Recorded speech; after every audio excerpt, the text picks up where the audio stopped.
your dice, let's roll tonight. All the fun in the spotlight. Inside sharp and laughter bright. We're tuning in for delight. Alrighty. Welcome everyone to Roll for Insight, hosted right here on Altrole, a welcoming D&D Discord community for both new and returning players. Whether you're diving into 5e or exploring the latest in 5.24, Altrole offers a supportive place to learn, play, and grow as a player or DM. We host weekly classes for new players and first-time DMs, run community events and workshops, and support groups running their own campaigns right on the server. Come for the guidance, stay for the game nights. Roll for Insight is one of those community events, a one-on-one interview series where we sit down with experienced dungeon masters to get behind the screen look at their process, tips, and memorable moments. Whether you're a veteran DM just starting out or simply curious about the art of storytelling in D&D, there's something here for everyone. I'll be asking a mix of prepared and spontaneous questions, diving into topics like world building, running encounters, and handling players. And as always, there will be time at the end for audience questions and answers. So feel free to think about any questions you'd like to ask your guest. So without further ado, let's go ahead and dive right in for Roll for Insight. I'm Satellite, one of your humble mods here on Altrole. I moonlight as an instructor and events team, don't tell anybody. And I will be your host for today. With me, I have Gunnshow, a longtime member of the community. Gunnshow, I don't know if you know this, but 2 years and 2 months ago, on May 7th, you joined Altrole. How's it feel to be 2 years old? My hiatus on the server, I think it's actually longer than I've been here. Oh no, I'm able to get the Oh, you when got you the first came original in. date. Oh, Yeah. nice. Yeah. I was gonna say I like blowing people's mind by being like, actually, I left. Actually, man, Make I them doubt me left even more. Altrole, went my own way. Oh, it was definitely my my phone part, but yeah, I've been here for so it's been 2 years. Damn, time flies. 2 years, 2 months. All right. So, can you introduce yourself a little and tell us your history with D&D? Yeah, so I am Gunnshow, Kermit the Bard. So I think I started about 8-ish years ago. I don't know the exact date, so usually I use my birthday as like a marker for years. But because it was nearby that time, but I've started D&D 8 years ago. I started D&D in like the trenches, out in like finding parties on fucking. I think I found one campaign on LinkedIn. What? On All right. LinkedIn, on Cray, like I found random places because a group of friends from MMORPG that I was in started me on it. And so I spent about, I believe, 4-ish years deep in the trenches. Then I got a couple of groups that I held out with for another couple of years, like another couple of years there. I came onto this server, I think after about like just after 6 or a little before I got 6 years experience. That maths out. But it was when I got to this server that I really became more deeply involved in D&D. Not just a player, I finally committed to finishing the campaign I was building for so many years. And that's how I ended up on the server. I kind of just... It was someone on another server saw me complaining about Craigslist games, and they were like, you want to just get on a Discord server? And I was like, yeah, and they sent me to Altrole. And it wasn't Bill, it was someone else. I'm a non-Bill recruit. Nice. I'm a Google recruit myself. But yeah, so I've been DMing for most of my time on the server. I think about 2 of the 2.5 years on the servers I've been DMing. Right on. And would you say that through your time here has been beneficial to your DMing status? Oh, I wouldn't be a DM if I didn't get to this server. I would have still been a Craigslist player jumper making crazy characters and goofy shit. Playing a bard and bard only. It's bard Right everywhere I on. went. That sounds like a Reddit I want to go to. Bard only. Bards r// bards only. Right? If it doesn't exist, I might make a Reddit just to make that.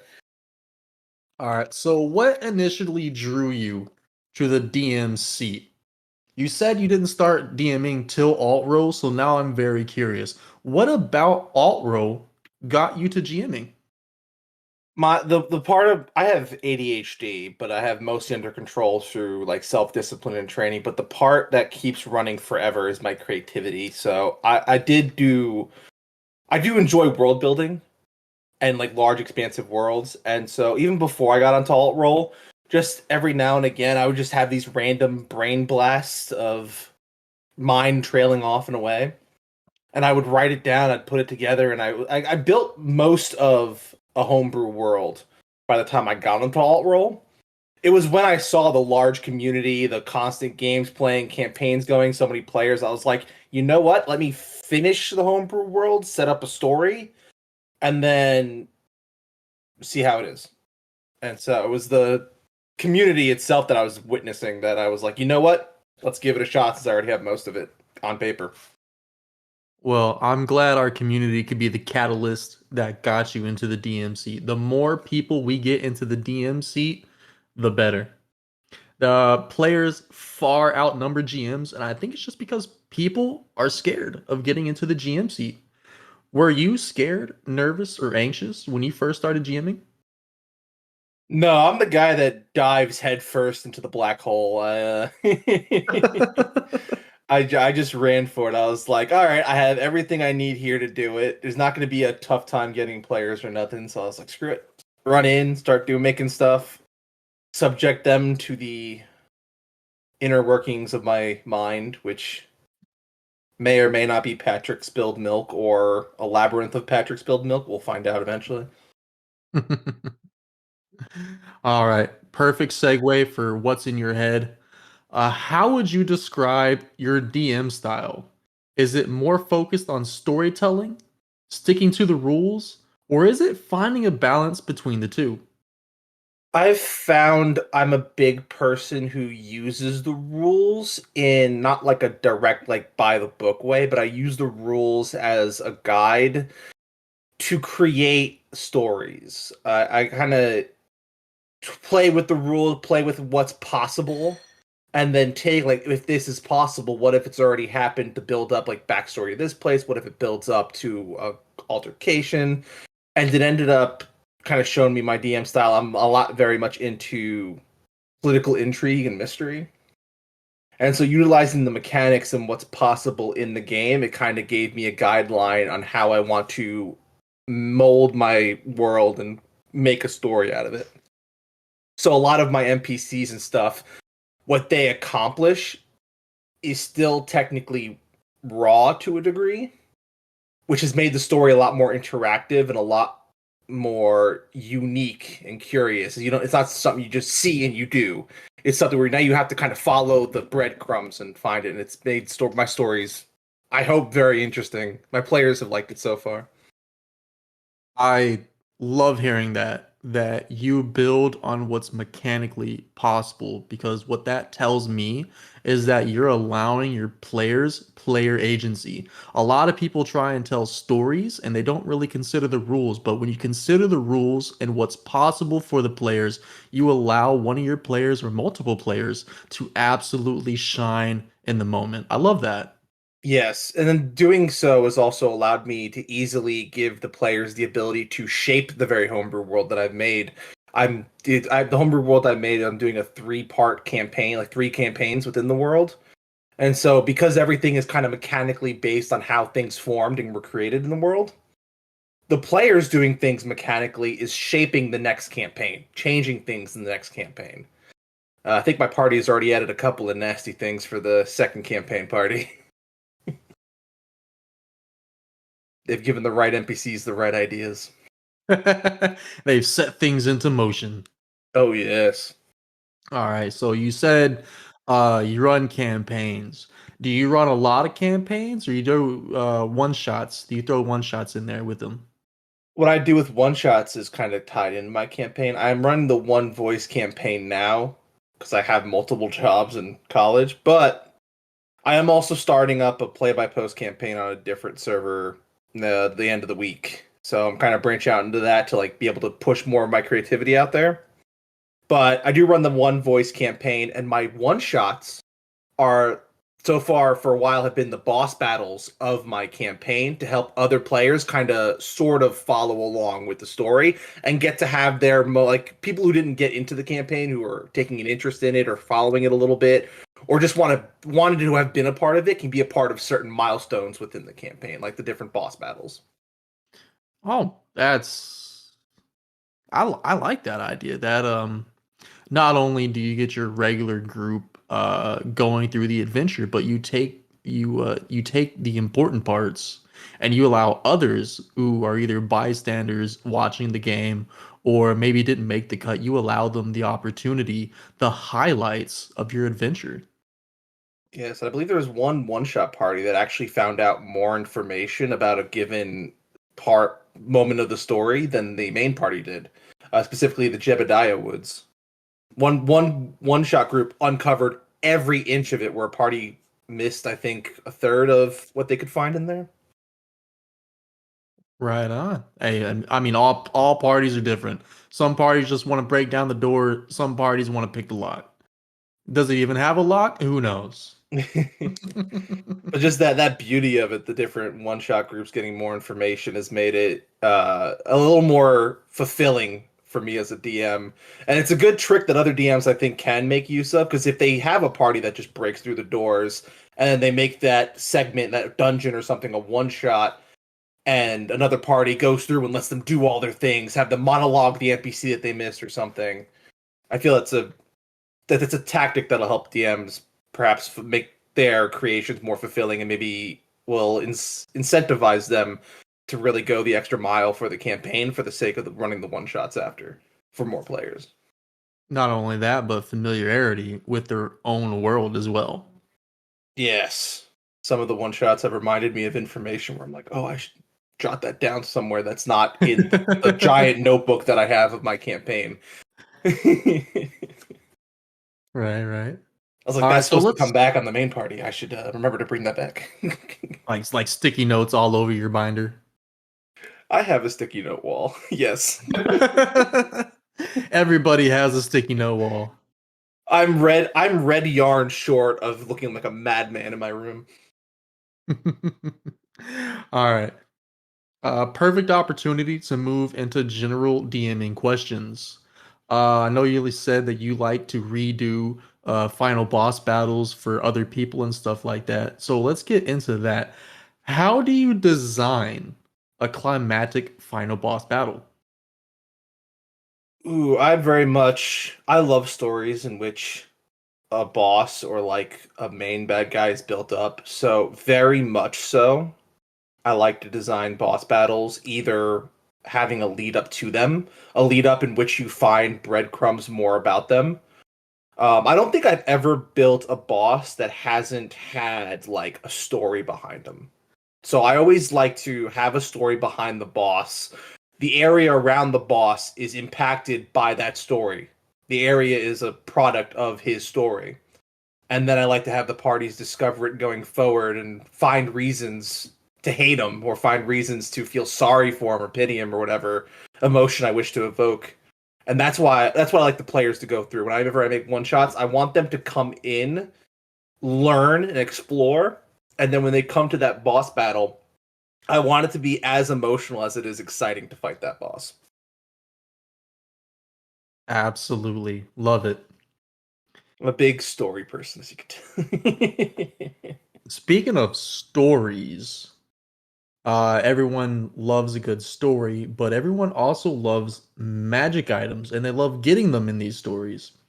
How often do you give out magic items?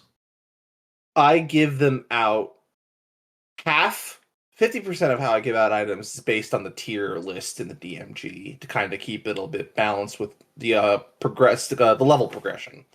Half of it I like to do is my own kind of reward to the party for doing certain things, saying certain things, discovering certain things. They do moments that are not like hand given to them if I don't spoon feed them, and they remember something important that leads them to do something important that impacts the world beneficially, or if it's an evil party, if they impact the world harshly, I might give them a little extra item and stuff. And I like to give out those kind of items basically lore wise or area wise. Like one thing recently, they spoke to the king of an elven city, and they had no reason to tell them they solved this underdark problem where there was shadows creeping up into the undercity below it. They did though, and the king recognized their work and gave them the sword of what's in the lore as the previous queen, the Frost Queen. So I gave them a Frostbrand longsword as a reward for that, because it was a grueling fight. It did nearly TPK the party, and I was like, I think this is a suitable reward. It fits the history of the city, and made it just a lot cooler to have accomplished that and have told the king about it. Right on. So you reserve magic items for accomplishments, milestones, achieving a goal. Yes, certain ones. And then every now and again, like through stores, usually through like stores or bump-ins of like certain like traveling merchants I like to do. I'm a big traveling merchant person. Everybody I'll loves give a out good like traveling merchant. I'll give out like lesser uh magic items based on the DMG guide for them to kind of, they can keep on par, but if they do big impactful things, if they do cool things within the story, I reserve the cooler items for that. So a little bit of 50-50. It's a hard thing to balance doing that. You have to plan ahead with rewards like that. But it does make the story that much more enticing, and it keeps the players more hooked into actually paying attention, taking notes, and exploring more. Right on. So you make it every magic item like worthwhile. There's no magic item just thrown at them. They've had to work for it.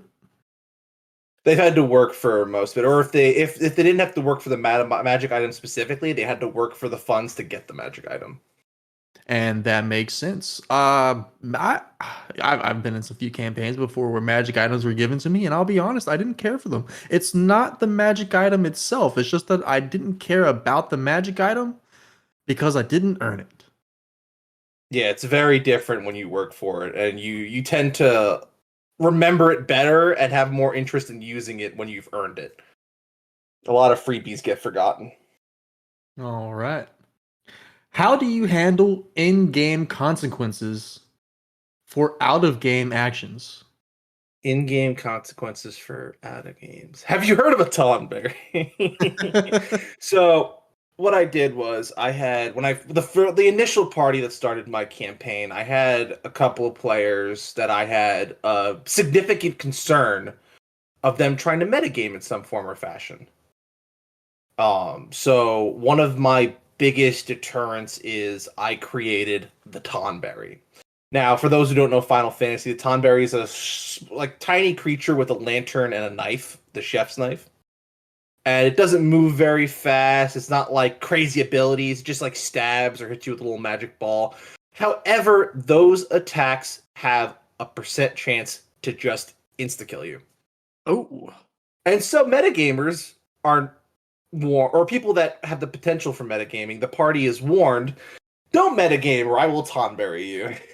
And so that's like my harsh set way to stop metagaming. When it comes to other kinds of like cheating or using out of character in character knowledge, or out of character knowledge for in character stuff, I like to do something, certain things like when the party splits, I will separate them into chats and go back and forth and tell both sides, don't tell the other ones or I Tonberry you. I threaten the Tonberry again. I love threatening the Tonberry. But I'll separate them into chats. It's a cool thing. It's a little rough to work with, but so far each time that I have, it's been really cool for the players. And because they don't know what's happening to the other party members, like I'll switch back a chat, all of a sudden they see a death save, they're like, "What's happening to them? Oh my god!" And like they start freaking out.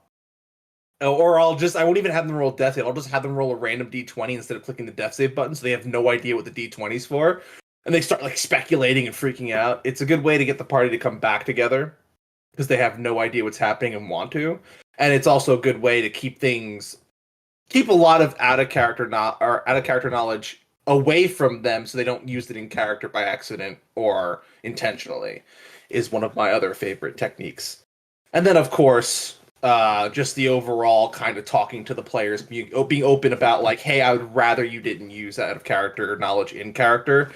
And I always try to build up a trust for like, I will give you every opportunity to learn this information. Just trust the process, and that usually gets most people. But if not, I have those two tricks of threatening the Tonberry and splitting up into chats when people split the party. Okay, I love the Tonberry, just because. But splitting the chat, I also like that. That is a great way to get players to role play, you know, because you've been separated. Now you're getting back together. Talk it out. Talk in character. Tell them what happened. Don't just out of game it. In character, tell them. So it's just a great opportunity for roleplay. I love it. Oh yeah, it's been a double-edged sword doing that because I do have a little like larger sticky note of this big web of information to make sure I know who has what out of character knowledge. Because a lot of times my party has forgotten to inform people what they learned away from the party. But it does make things cool. It does make reveals happen a little later, which are other cool moments. So it's great for, as you said, having more role play incentive because they have to tell the party information they found while they were away. It also is pretty cool because some people don't know other things that other people do know, and it creates this unique dynamic. And then it's also funny how some people just won't know information for a long period, even though that's kind of a little rough on the player. Right on, right on. All right, last question for general DMing. Yes. How do you balance magic and non-magic in your world? I run a steampunk world. I run like a solid steampunk fantasy world. And so I don't have quite limits on magic, except for wish. I allow the wish on the deck of many things and stuff. Or like if they find a genie, that I'll be like, okay. Because that's more story based wish. It's not direct, just I want this because I have it. It's a little more like the whole work for it in order to get it kind of thing. Um but I try not to limit magic because I also have tech and martial ability a bit boosted with steampunk. I have you guys they can get guns, they can get muskets, rifles, pistols. So it's with the steampunk world you can boost martials a bit. And so in doing so I don't limit magic that much. That way people can have fun with all their cool magic spells, their unique abilities and their twists of fate, while the marshals still also don't feel underbalanced because they get like they're slashing and swinging with this cool magic sword. Guy tries to run away, they pull out a freaking boomstick and fire him from across the room. They get their fun too, so I let people free reign a bit to a degree. Right on. Can't have steampunk without the old blunderbuss. Oh yeah, and one of my party does have a blunderbuss. He's used it so much already. All right. Let's move on to some more thought-provoking questions. My favorite one so far. Should a DM allow the players to derail the campaign if they are having fun? I say as long as they're not ignoring it. Because what I built into my campaign was little side things that they can and can't do, like optional things happening in the world. One of the events is the upcoming of unique mutated creatures. And so, well, I mean, that's not quite derailing, but I'm okay with derailment if it leads to like some quick side quest, maybe a few session delve into a part of the world that they don't really need to be in, but they want to explore it. It's a problem if they ignore the story. If it's like another year into the campaign and they haven't progressed the story whatsoever because they just want to go to random villages off on the other side of the continent, that's when it gets bad. But I believe if something catches the players' minds and they enjoy and they're like, I want to explore this more, and then they explore it and come back to the story, I believe that's fair game, and that's actually one of the beauties of D&D that you could do that. Right. You gotta love the creativity some people have when playing D&D when it comes to their characters, backstory, lore, and the things that they want to do. You can't just ignore those things because they're part of the story too. I love that you just let them do their thing. That takes a lot of skill as a DM. I have some acting training and improv training, so I won't say it's like a natural skill. I have been trained a little bit in on the fly shit, but yeah, it's if you can do it, I say do it because it's always been great for the players to be able to kind of trail off from the tension for something more fun or campy. Like I have a political intrigue campaign, so it's a lot of watching over your shoulder, looking out for certain things. You're like trying to find information, trying to make things link, and it's just something good for the players to be able to like delve down into the Underdark and just fight some bad guy because he's bad and like to get like a different feeling, a different tension, a different atmosphere to the game is a beauty of D&D that should be explored. Right on. Speaking of letting players do their thing, if you had to run a campaign with only one player, how would you approach it? Um, I would definitely have to shift the leveling a bit because you can't throw a CR1 creature at a single level 1 party. That's not how the CR system works. So if you were to have to do a one player thing, a lot of it I believe would be a lot more in the dueling system. Being able to story wise craft maybe more duels, more showdowns, stuff like that. Uh, Not to talk straight into a Wild West campaign here. Yeah, to be able to balance it, I would first look at I don't know the mechanics or the math behind doing like a fourth of their level. They'll fight creatures and things like a fourth their level, so it's like a one-on-one showdown. Based on I guess from you have three less people, so it's a third less of the challenge rating should be a good balance. I'd have to test that for sure, but a lot of stuff like that, narratively making it work with a lower CR to help the balance, and then story wise creating multiple options because now they only have one roll instead of four to figure something out. So giving them more mechanical stepping or giving them more story stepping stones to figure out the same piece of information is how I would initially go about trying to make that work, a single player campaign. So I would say that boils down to narrative control and throwing the CR system out the window. For the most part, yes. All right. Gunnshow, I hear a lot about your games. Everyone says they have a great time. I've never heard anybody say, "Ah, man, another one of Gunshow's one shots. Man, I just can't even." How do you keep the fun level high and keep your players so interested? In a word, chaos. Um, what I do in my games is I always try to create a branching path. There's, of course, the main trunk, the main story, the main line, but I have interwinding branches that lead out and back in and across. I try to plan out a lot of different paths, and then I don't ever, I haven't once in my campaign quantum ogred anything. I like to leave all those interweaving paths out there, and as the party walks around and explores them, it just gives a whole new level to the game. I think the party has caught on to that, where it's like their path truly does matter. What their choices truly does change what's going to happen next, and that keeps them a lot more engaged. And then I like to think of myself in the player sphere. What would I like to do as a player? And a lot of my story moments and a lot of my combat is I would really, really enjoy this kind of fight, and so I make that for my players. Is how I approach that. Right on. It's a bit of work, but it pays off. It pays off. Going into the chaos and into the improv. Uh, Creative question for you here. On the spot. Yes. You got 5 seconds. If you could create a new type of artifact, what would its curse be?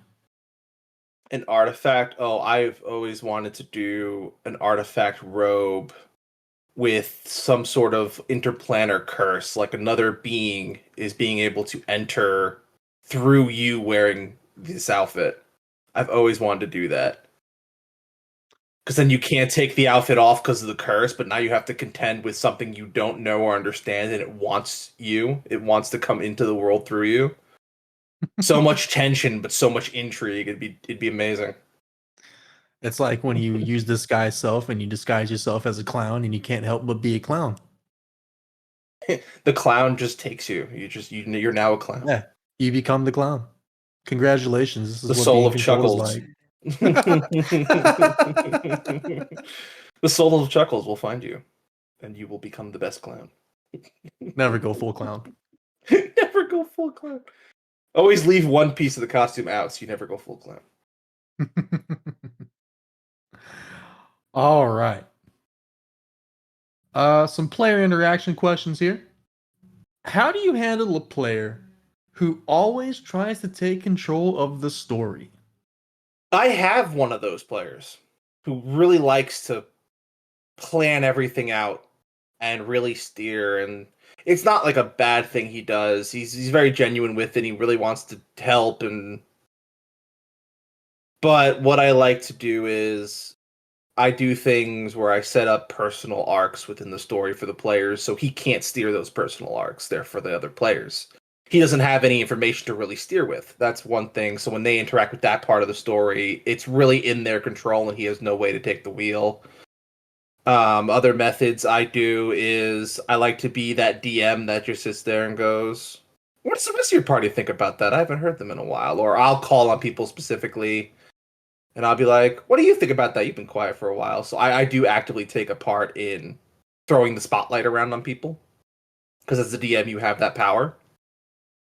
And so that's kind of my tactics, having personalized stuff within the story for each player, and then just simply the simple tactic of tossing the spotlight yourself to another player. I like that tactic. I call it passing the ball. It's a good habit to have as a player, but really good to have as a DM because you're in control of the narrative. And if some people are quiet, you're going to need their input because their input matters. And you just pass them the ball, everyone gets an opportunity. And I love the character arc idea where it's somebody else's character arc and not the person who likes the spotlight. They can take the spotlight here and there, but you're forcing the spotlight onto a certain player so they can't steal it. I love that idea. Yeah, it's been able to work a good few times. And of course, the player likes to steer a lot. He gets his own as well. Don't leave out the spotlight player. But yeah, the character arc really works, especially with like a spotlight player that's good about it, not like a malicious one. A genuine one will catch on and like let them have the spotlight. It's a cool moment to help teach that spotlight player to throw the ball or toss the ball around and give the people the talking stick. It kind of helps teach them that as long along the path as well. Very nice. Speaking of spotlight players, how do you deal with players who are disruptive during sessions? So disruptive players, usually how I start with disruptive players is I'll talk to them after, like, you say a couple sessions happens where they're pretty disruptive, I'll talk to them afterwards. If it gets a little worse, I will either have a private conversation or make a couple hard set rules. I did end up on my server making an anti monologue set of rules to help people not interrupt and then just completely steer away the whole thing. The usually by the end of it, if they're really really interruptive, I give them that like final warning thing. Or what my players I've encouraged is, if the disruption is too much for them, if all of them unanimously vote to kick the player, I will do so on. I will do so because they voted for it. So it's a bit of a player DM system of I do my best to communicate over and work kindly with the person to a degree where either the rest of the party members check me and are like, all right, this is too much and he's not changing. Or I get to the point where like, I've tried, it's not happening, and then I execute myself. Yeah, it's always tough to kick a player, but communication Yeah. is key, and it sounds like you put that first and foremost. So I think you're doing a bang up job right there. Yes, the whole rest of the party being your check and balances to be like, hey, you're doing this too much. He's not changing. Just cut the cord, kind of thing, is a really big help. Because I'm also that person that'll like have 4 freaking sit downs, and the party's like, no, no, no, no, we're stopping it at 3. 3 strikes, man. That's all you get. All right. How do you balance combat and roleplay in your sessions? Combat and roleplay in sessions. Well, because a lot of things is a lot of combat heavy DMs. They'll throw you into combat, just throw you into combat. They'll be like, you turn a corner, here's some things. I like to set up most of my combats narratively. I have certain areas, like if you're in wilderness travel, you sometimes just roll for combat and you get into combat. Some wolves end up in your path and you start fighting wolves. But I like to set up, especially a lot of story based interactions and stuff. I like to set up combat narratively. They say the wrong things, they go to the wrong place, or they catch the wrong people. Like one instance, they tried to report corruption to a bunch of corrupt guards. That led them to combat. But it wasn't like, oh, I just threw you to combat for the sake of combat. It was very narratively driven. They knew why they got into combat. It changed the way they thought about things, and it actually kind of worked with the story more. And it gave them more story right then and there. And so that's what I like to do with my roleplay combat balance. I like to let them roleplay into combats. They kind of get into certain most combats they get into narratively. And so you'll find that even without thinking, without even trying to balance it, it's already balanced. You're already doing some combat, then you're going around discovering some things, you walk into another fight, and before you know it, you just have this nice rhythm that the party kind of creates on their own. I've always disliked the cliche of you're on the road, you find a pack of wolves, you're in combat. Never really made sense to me. But what you're saying is if those players stocked up on rations at the market before they left town, went out into the wilderness, narratively, they have given reason for those wolves to want to be there. I like that. Yeah. Or if the ranger shot down like a boar or something's cooking up a real nice steak. Well, It smells nice to everything around you. everything within a mile radius really loves that smell and wants to find out what it is. Is a finger looking good? They want to know. Are you finger looking good? Now that they've seen you, they want to know. Like rare or cooked? That's for them to decide. All right, all right. Let's move to some closing questions. What advice would you give to new or aspiring DMs? A lot of newer DMs like to really get in their head. But especially if you're starting with one shots, I recommend starting with one shots. When you start with one shots, just take leaps. You have an idea, you have a thought, you have a method that you want to try out. Just give it a shot. Plan it out. See if it looks good to you. If it sort of looks good to you, you're like iffy about it. Run it. Have a party go through it. See how it works. And so that's one of my biggest advices is, especially if you're running one shots, to just take the leaps. Don't overthink it and try to make it perfect the first time around. Run it, see how it goes, tweak it from there. Because usually when you tweak it from there, you then find what you're looking for. You find how you want to do things. And then you can do it with full scale campaigns. And don't be afraid to talk to your players. Communicate with them, talk to them, get a feel for them. A lot of times the players will show you what they want without having to directly tell you, as long as you're in open communication with them. Most excellent advice. Starting with long shots. Starting with one Not shot. a long shot. I made a It long can be shot. a long shot, but you can My still first do it. one shot was a long shot. It took 9 freaking hours. Whoa. That is a long time, but you still did it. You stuck it out. And that's what a lot of junior GMs and people trying to start GMing, that's where they falter. They falter on the perfection. They want everything to be perfect. They want their story to be right. their world to be right. They even want their players to be right. But you embrace the chaos, and I think that's what makes you a great DM. Yes, there is no a philosophy for life in general. There is no perfection, only the pursuit of it. So just pursue it. Just keep going. You'll stumble, you'll get up, you'll get better, and you just keep on going down that line. Excellent advice, Gunnshow. What is one thing you think every DM should try at least once in their games? One thing DM should always try doing in their games. What's the one thing? There's so many that come to mind right off the bat. I think every DM should try having a merciless session. A lot of DMs that I've played with a lot of times are too afraid to kill their party. And so they get way too kind of, I wouldn't say soft, but they get a lot very soft on the party. And combat doesn't become as thrilling. That's where the whole meme comes from of DM's combats are easy. Oh my god. Just try to turn off the switch for one session and be merciless. Well, when planning one session, you're planning a session that has combat in it, just turn off the mercy and plan the session and then run it. It'll change it. It'll change it for the better. It'll help you. It'll really drive in the true balance of the game for you. Right on. All right. How do you stay inspired to keep running games and creating new content? And I swear if you say Frosted Lemonades. No, that's just the fuel for my madness.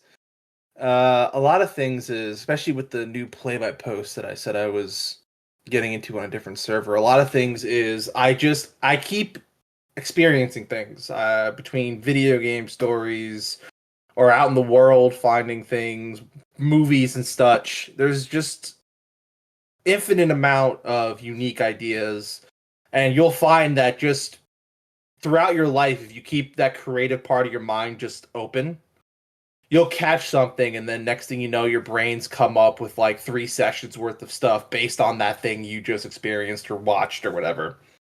And so the real trick to being inspired is to keep your creativity always on, because anywhere at any given moment you can never plan for it, you can get that spark of inspiration that gives you a whole bunch of new ideas, a whole new slew of thoughts and processes. That was good. I believe they call that intake when you just kind of consume media, whatever it is, and use that for fuel to your games and content.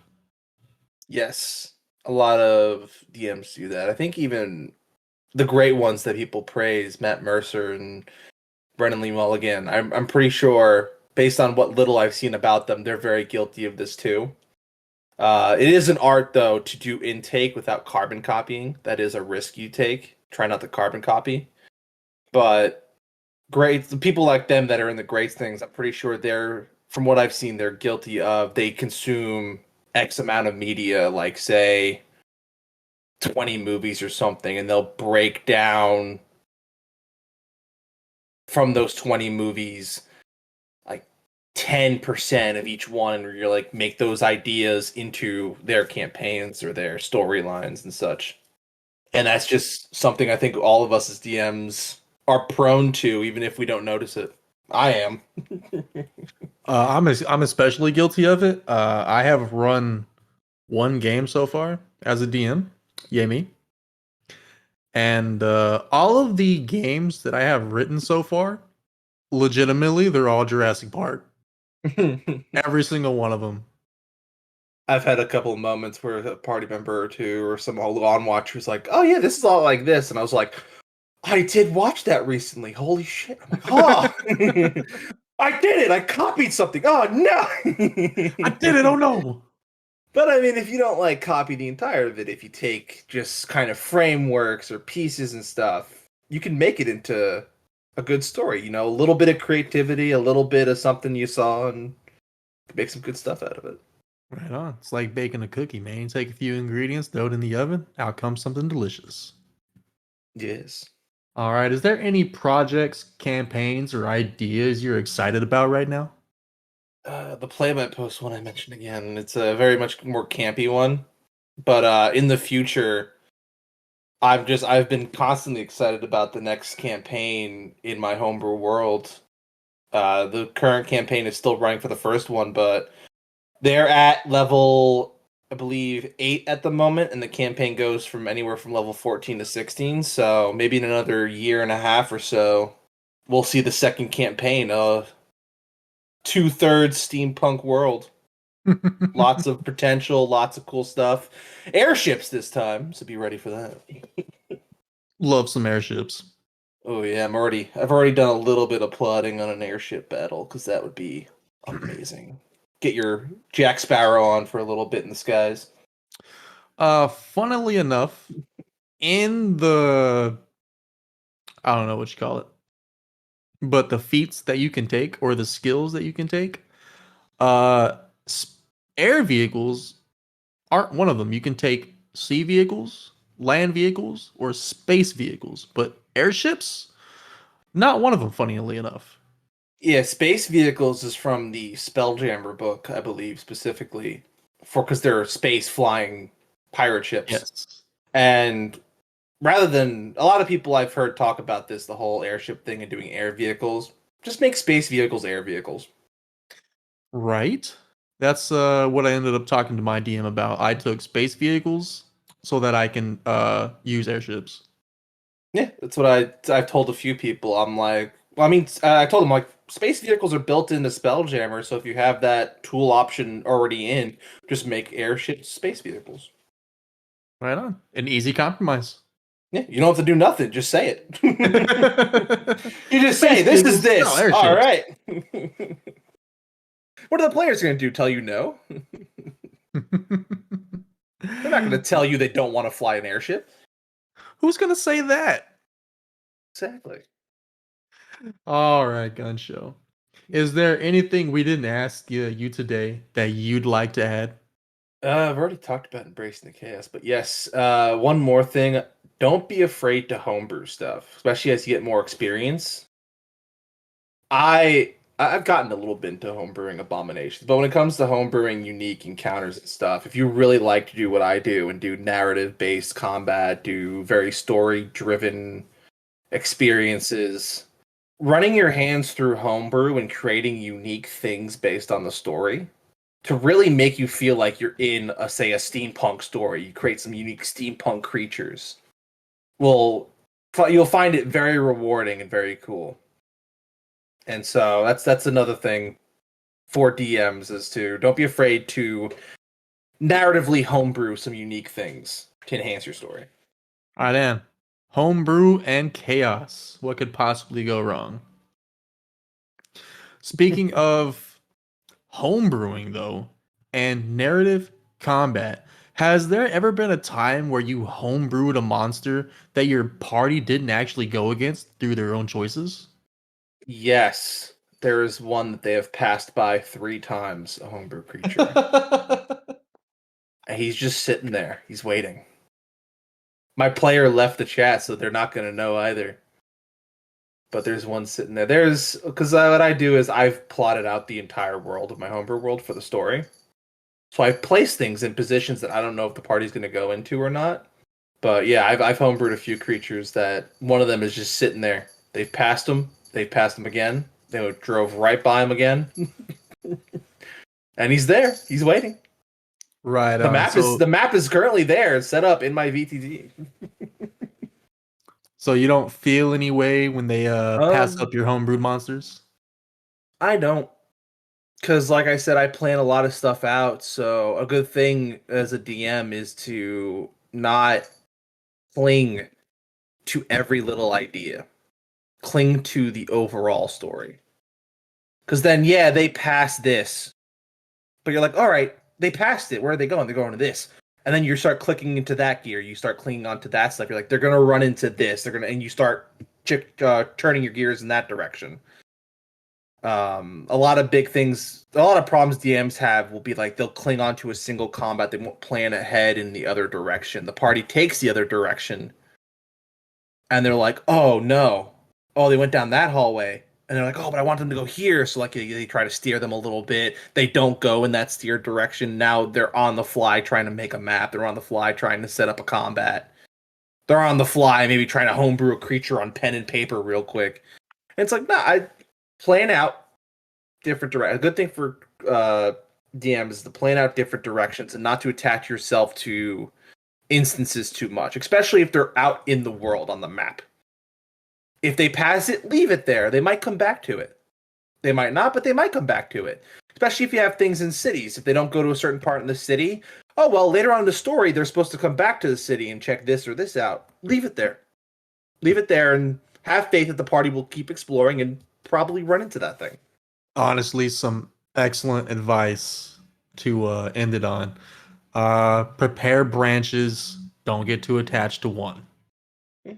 And let the party keep navigating, because they very much may run back into that branch again and enter your combat anyway. And then the only thrill thing to balance is it is, oh yeah, they gained a couple levels, a couple extra. You know, there was 5 of them, now there's 7. Not a hard change. All right. Well, where can people find you at on Altrole? What channels do you frequent? I run most of my text-based stuff off server, but when I run the actual campaign, I run it Saturdays on Altrole. Saturdays at 3 p.m. Eastern time, GMT -5. In the game, usually try to get the stage chats, or if I get the game room chats some days if I forget. That's where you'll find me running the campaign I've been talking so much about. Otherwise, I am usually around Altrole. I'm on a couple West Marches if you find me. My Discord handle is at Real Gunnshow, so if you start stalking me through that, you can find me at different places. Was there ever a time where there was just another gun show, so you had to put the Real Gun Show? That's why I had to put Real Gun Show, is because there was a gun show already. Someone took it. It was the day that they had us do our custom URLs. I went on in the afternoon of that day, and someone had already taken Gun Show with 2 N's. I was like, how dare they? And so I did Real Gun Show. All right, Gun Show. That concludes this session of Roll for Insight. So let's quickly move to the audience and check for questions. I saw one earlier. All right. Funk Wallace, new to DMing. On session 18, congratulations. Keep it going. Keep it up. They ask, how do you know you aren't being completely obvious or way too hidden with your clues? That's something that you can't cure in the beginning. That's something that entirely takes reading your party, watching how they do things, seeing what they pick up. Learning your party well will help you create mysteries that they can solve. That's very much a DM player balance that is unique to every party. And then a big thing is, if you want them to find it out, the biggest thing, even I think Bill said it every time he's run a class, if you want them to find something out, don't hide it behind a dice roll. There are just some things you shouldn't put behind a dice roll. Some things that are extra or beneficial, like in a quest, they won't have dice rolls to find out to go to this place to find this guy, you have to kill him. But there might be dice rolls to find out he's got a guard force. There might be some dice rolls where you find some papers that were hidden. Oh, his front door is barred shut. You should go in through you should try to look for a different way to go in, which is then another dice roll. But that's a big thing with mysteries and puzzles is it's based entirely on how you read the party. And then the really important must-have information, do not hide behind dice rolls. The bonus stuff that helps open up the party's options, you can have behind dice rolls and have them figure out and find as they go different places and look in different rooms and such. Right on, right on. So don't hide everything behind dice rolls. You got to give them some clues, but don't completely spell it out for them. Never spell it out for them, because that'll bore them. Right on. All right. A huge thank you to our guests for sharing their experiences and advice, and to our audience for joining us today. If you'd like to nominate a Dungeon Master to be featured in a future episode, we have a Google form available for submissions. Let me get that to y'all before everybody heads out. if I can do this without messing Stay everything trapped for a minute longer while we throw things in your face. up. Just a few more minutes, I swear. Click these links, please. If your nominee is not currently in the server, please be sure to invite them so we have a way to reach out. If the guest does not have the GM role, we're happy to work with your nominee. Just make sure they're here and reachable. Gunnshow audience, thank you for being here. And we hope to see you all in our next session of Roll for Insight. Crack your dice, let's roll tonight. All the fun in the spotlight. Inside sharp and laughter bright. We're tuning in for delight.